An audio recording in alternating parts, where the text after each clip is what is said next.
Hello class, this is your librarian for your class and I will be going to show you how to find some articles that will help you determine if the person you are interested in researching is actually an interdisciplinary thinker.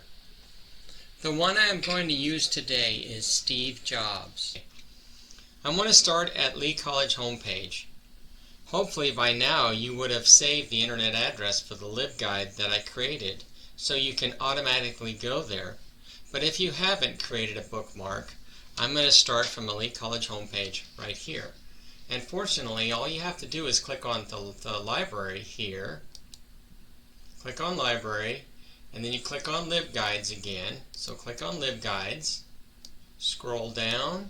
You want to click on this little down arrow button where it says select a guide. Click on the down arrow button and scroll down to English 1302 Miller 8-week course. You want to make sure it's the 8-week course because that's the course you're taking. So you select that and then you click on go. Alright, so here's the LibGuide that we will be using. Alright, now if you want to avoid all these steps in the future, I suggest that you just bookmark the page, where you bookmark this tab and you can access your LibGuide directly. So I highly recommend that you bookmark this page so it'll save you those number of steps. Okay, so the first thing I want to show you is some strategies, search strategies when you're searching a database. First thing I'm going to go to is something called keywords. It'll tell you as to how many keywords you should use in a search. It's kind of a fun, entertaining video, and also you can learn something from it.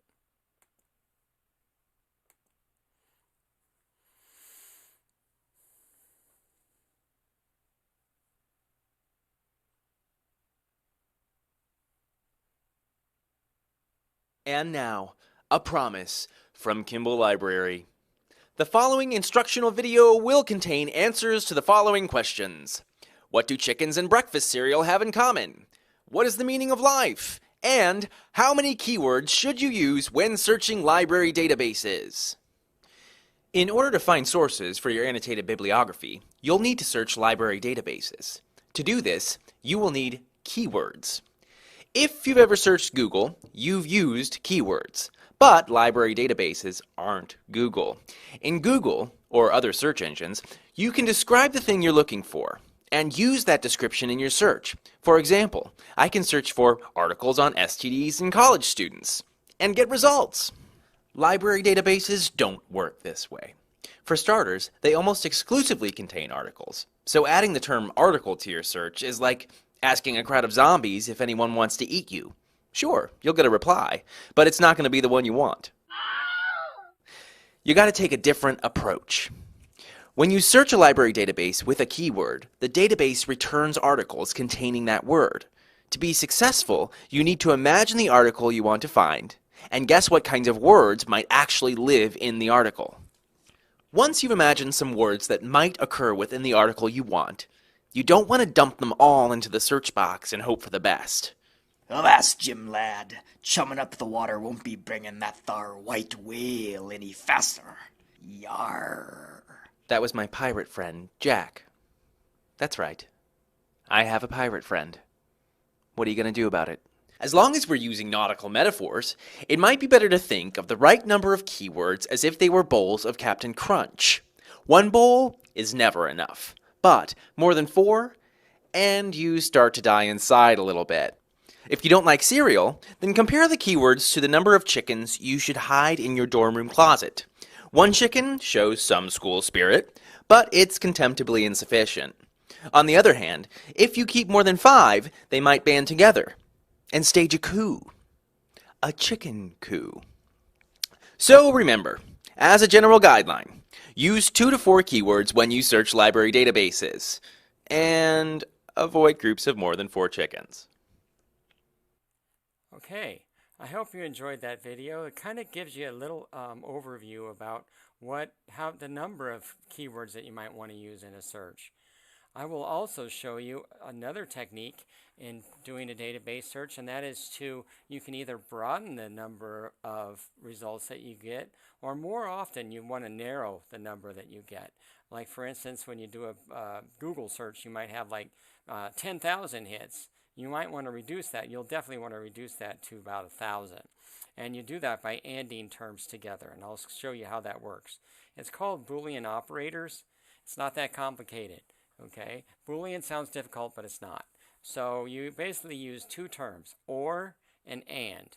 The or operator will give you more results. So, and you use those with synonyms. So we have two words that are kind of synonyms, impact or influence. So if you do an or operator, you will pull any kind of article that has the word impact in it. You'll also pull books that have any words that say influence, and you'll get all of them, okay? So you'll get both articles about impact and articles about influence, or articles that say both, okay? So you can see how that's a large number. But if you want to narrow your search, then you and terms together. You use the word and you put them in capital letters. For instance, if I wanted to find out the impact or influence George Lucas had on other people, then what I want to do is I want to search George Lucas and any articles that say impact or influence. And you can see how that narrows the search. So that's kind of the dynamics you want to do when you're doing a database search. All right? Now I'm going to go back to our LibGuide. And one thing I'm going to show you, and I'm going to do a search on Steve Jobs. And because I'm doing a search on Steve Jobs, there's going to be tons of articles on him. So I think sometimes it's better to do an academic search complete if you have a person that has so many citations or articles about them, so it can narrow it. Because the one search is a gigantic database. And it's not just a database, it's a database of databases in that it searches more than one database at a time. In fact, most of our databases, but not all. Academic Search Complete is basically searching that one database. Okay, so I'm going to do a search in Academic Search Complete, and this is going to basically be the same type of search that you'd search in one search. So it's all transferable skills. So what I'm going to do is do a search for Steve Jobs on the top line, and then the second line I'm going to type the following words: innovation or creativity. Oh, I was going to do inventions. Notice that down below it says all those terms, so I'm going to click on all of those. All right, so those are all synonyms, so I'll retrieve any article that talks about Steve Jobs and uses the word innovation or creativity or invention, with the idea being that hopefully the results will be articles that will be about his ingenuity, his innovative state of mind. Now I'm going to click on search.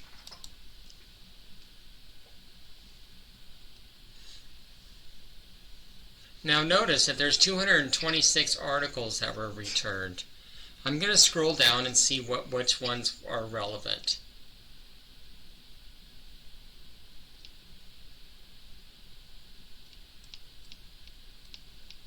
Here's one, Inventor of the Future. It is best to click on the title so you can read this abstract to get a description of the article to check for relevancy. As you can see from the abstract, the author goes all the way back to Steve Jobs' days as a child, and you may be able to infer how his childhood may have made him an interdisciplinary thinker. Since this seems relevant, I will click on the folder on the right-hand side where it says Add to Folder. And so I can come back and email it to myself when I'm all done. Okay, now I'm going to go back, look for more articles in my original search. Here's another one called Endless Innovation. This one might also be relevant. Notice that it says it's a timeline. A timeline is presented on the life of Steve Jobs, co-founder and chief executive officer of the computer manufacturer Apple, including the first year Apple went on sale. So this one might be relevant because it has to do with a timeline of his life. So I'm going to click on that also. Next article is a biography of Steve Jobs. I'm going to click on that. Okay, and this is how his company crushed the competition on the rate of new technological innovations. I will save that one also, because that one might also talk about interdisciplinary nature of Steve Jobs. So I'm going to add that to the folder. Go back. I'm going to look for other possible articles that I might want to include. Next article, scroll down.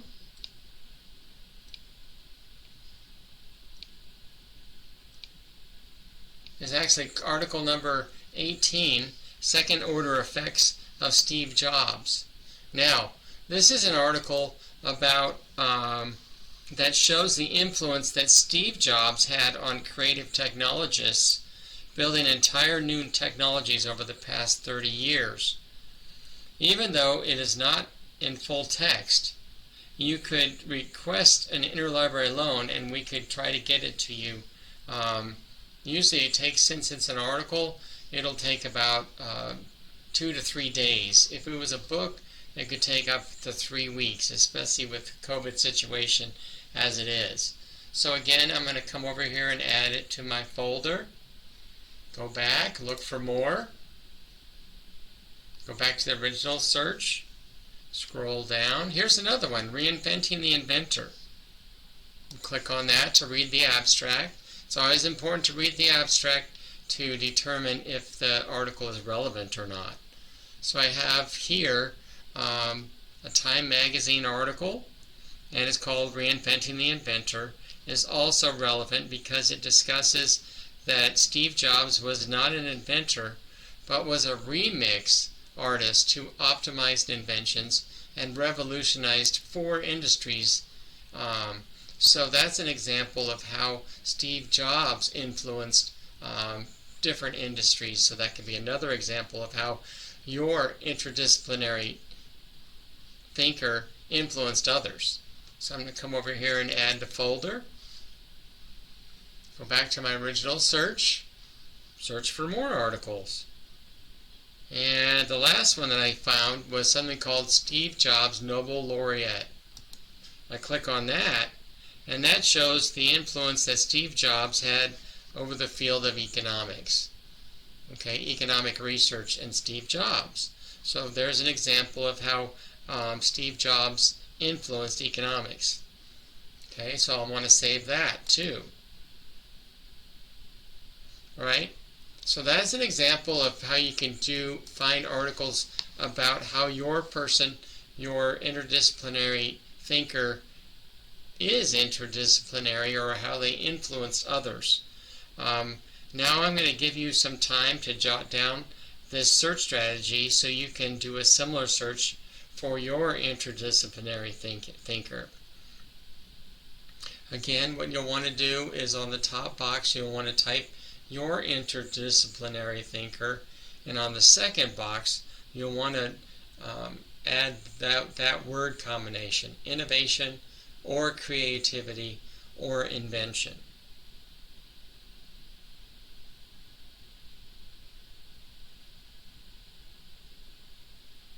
I'm giving you time to jot that down or pause this particular video so you can write it down.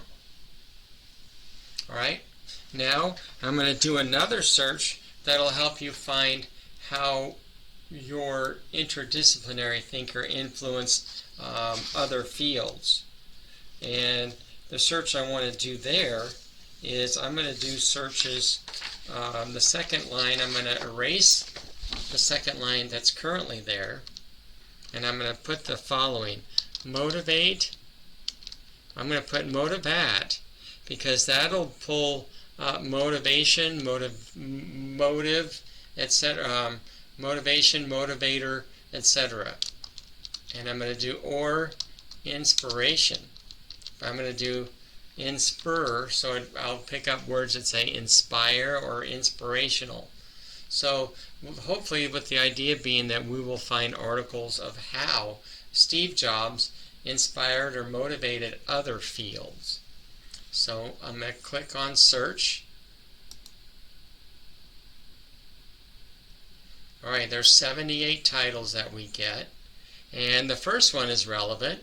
It's called Narcissism, a predictor of success in professional roles.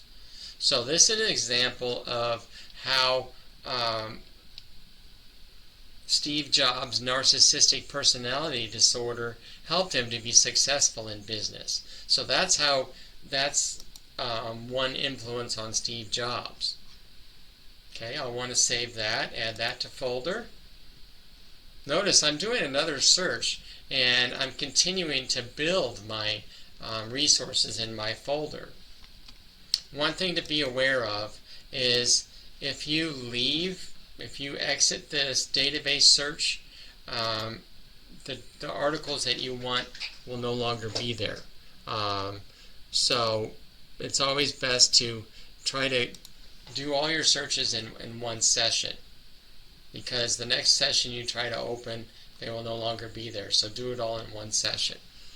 All right, the next one, scroll down. Here's one, Steve Jobs and the Nature of Engineering. Okay, this one's also relevant because it discusses how the contributions of the late Steve Jobs to various disciplines shed light on the nature of engineering, art, and leadership. So that's an example of how he influenced other industries. I'm going to add that to the folder. Go back to my search and scroll down for the next one is Computer as Modern Art. I'm going to click on that title. And this title talks about the impact Steve Jobs had on art designers and the art field. So that would be another influence that Steve Jobs had in another field. So I'm going to come up here, click on Add to Folder. Go back. I'm going to look for maybe a couple more, maybe one more. Wait, there is one more here. A genius who discovered his intuition in India. Interesting. This one is another example of not how he influenced other fields, but how other disciplines may have influenced him. So this article focuses on Apple's founder Steve Jobs and the influence his visit in India to his work. So that'd be a good interdisciplinary influence on Steve Jobs. So I'm going to come up here and click on Add to Folder. All right. And I'm going to go back to my list. And I want to go, there was one more that I found. That is how Steve Jobs' last advice to Larry Page inspired Alphabet. Okay, this is an example of how Steve Jobs' advice to Mr. Page, who was the founder of Alphabet, who owns Google, the inspiration that Steve Jobs was to him. Okay, I'm going to again come up here, click on Add to Folder. All right, now you can see where I'm going to go and click on Folder so you can see all the articles that I've saved. I saved up to 11 of them. So I want to select all of them, and if I were you, what I'd suggest is you want to email those to yourself, and you can do that by coming over here and clicking on email. You can click on the email button and you can email that list. Not only the list, I'll show you how to do it. You click on email, the little envelope, and you can put it in, these are the full text formats, so it'll be sent to you as a full text document. And you also want a citation format. You want to put it in MLA. And then you click put your email address in and a subject line, and then you click send. But I'm going to show you what it looks like by printing it. So I'm going to click on printer. Alright, and it's going to send me the HTML documents, and I'm going to put it in citation format of MLA. I'm going to click on print, and I'm going to click on cancel. So then what I could do is I can come in here and just copy this list of citations and put it into my paper like you would do. Only you'd probably want to get rid of all these internet URLs. All right. So that's how that works. And basically, so I suggest that you guys do the same kind of searches that I did. Again, I'm going to go back to my last search so you can copy that one as well. That would be on the top line. You want to put your interdisciplinary thinker, and on the second box, use the phrase, the words that I did there, which is motivat with a star, or INSPIR with an asterisk, and that'll get you pretty relevant results. All right. Thank you very much.